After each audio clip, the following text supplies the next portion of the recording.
বাড়ির এমন অবস্থা হলো কি করে? চারদিকে শূন্যতা, কেউ নেই। সবাই কোথায় গেল? সবাই পালিয়েছে আমার হাত থেকে বাঁচার জন্য, কিন্তু পালিয়েও রক্ষা পাবে না। যখনই ফিরবে আমার হাতেই মরতে হবে। কে তুমি? কেন এভাবে ওদের ধাওয়া করছো? সেই হিসাব আমি দিতে চাই না, শুধু একটু মনে রেখো, এরা কেউ আমার হাত থেকে রেহাই পাবে না। আর যদি তুমি বাধা হয়ে দাঁড়াও তবে তোমাকেও ছাড়বো না, তাই সাবধান। আমি থাকতেই তা কখনো হবে না। আমি এখানেই দাঁড়িয়ে থাকবো, দেখি তুমি কি করতে পারো। তুমি যা ইচ্ছে করো, কিন্তু মনে রেখো মিঠাপুর গ্রামের এই বাড়িতে একদিন মানুষের ভিড় ছিল। তারপর এক মর্মান্তিক ঘটনা, আর কেউ এই বাড়িতে থাকতে পারেনি। মা, কেউ যেন ডাকছে। ভোরবেলা আবার কি এলো? নিশ্চয়ই কোনো পাওনাদার। তোরা ভেতরে থাক, আমি দেখি। এতক্ষণ ধরে ডাকছে, শুনতে পাচ্ছ না নাকি? দুঃখিত, ঘুমিয়ে পড়েছিলাম তাই দেরি হলো। ভাড়াওয়ালা রহিম চাচা দাঁড়িয়ে আছেন। তোমরা মানুষ হলে 2 মাসের ভাড়া বাকি, অথচ এমন নিশ্চিন্তে ঘুমাও। আজকেই টাকা দিতে হবে, না হলে বের হয়ে যেতে হবে। চাচা, একটু সময় দিন, এখন হাতে টাকা নেই। 2-3 দিনের মধ্যে ঠিক ব্যবস্থা করব। না, আর সময় দেব না। বিকেলের মধ্যে ভাড়া না দিলে রাতেই ঘর ছাড়তে হবে। শেফালি কেঁদে ফেললেন। তোর বাবা হঠাৎ আমাদের ছেড়ে চলে গেলেন। এখন আমি কোথায় যাব? কার কাছে টাকা পাবো? মেয়ে মায়া বলল, মা, বাবা তো প্রায়ই বলতেন গ্রামে আমাদের একটা বড় বাড়ি আছে, সেখানে চলে যায় না কেন?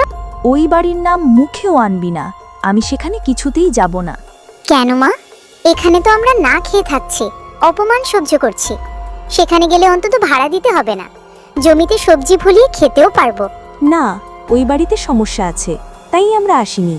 শেষমেশ বাধ্য হয়ে শেফালি ঠিক করলেন, চল, গয়নাগুলো বিক্রি করে দেনা শোধ করি, তারপর গ্রামের বাড়িতে ফিরে যা। গ্রামের বাড়ি যাওয়া দুষ্কর। অবশেষে এক গরুর গাড়ি মিলল। কোথায় যাবেন? গাড়োয়ান জিজ্ঞেস করলো। বাহাদুর আলীর বাড়িতে।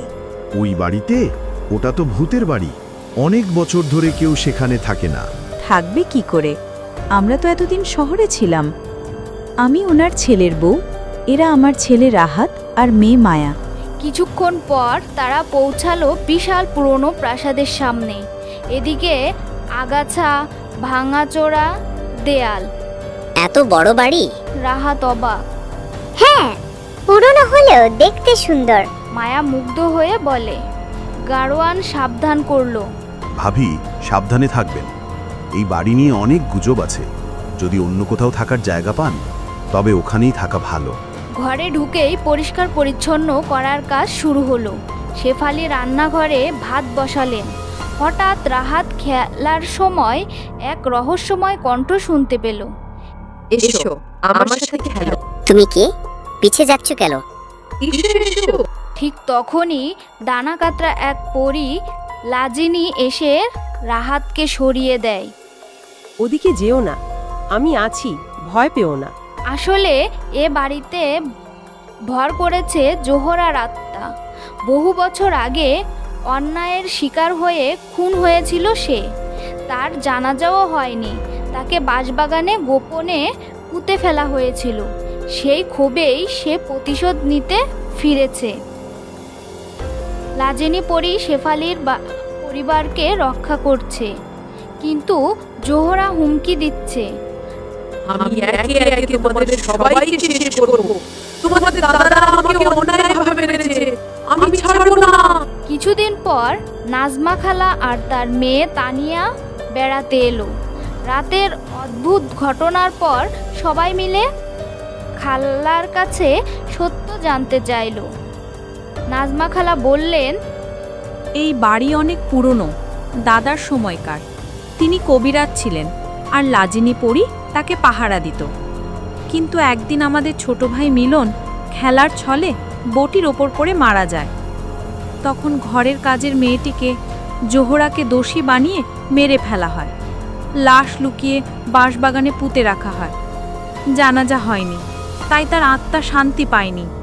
তখন থেকেই সে প্রতিশোধ নিতে ঘুরে বেড়াচ্ছে। লাজিনী বলল, জোহরাকে শান্ত করার একটাই উপায় আছে।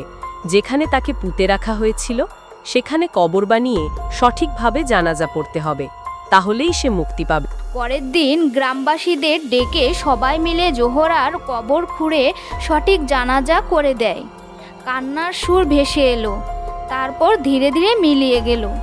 জোহরার আত্মা মুক্তি পেল। শেফালি ও তার সন্তানরা অবশেষে শান্তিতে সেই বাড়িতে থাকতে পারল। লাজিনী বলল, তোমরা ভয় পেও না, আমি এখানেই থাকব, তোমাদের পাহারা দেব সারা জীবন। পুরনো ভূতের বাড়িটি আবার ফিরে পেল প্রাণ, হাসি আর নতুন জীবনের গল্প।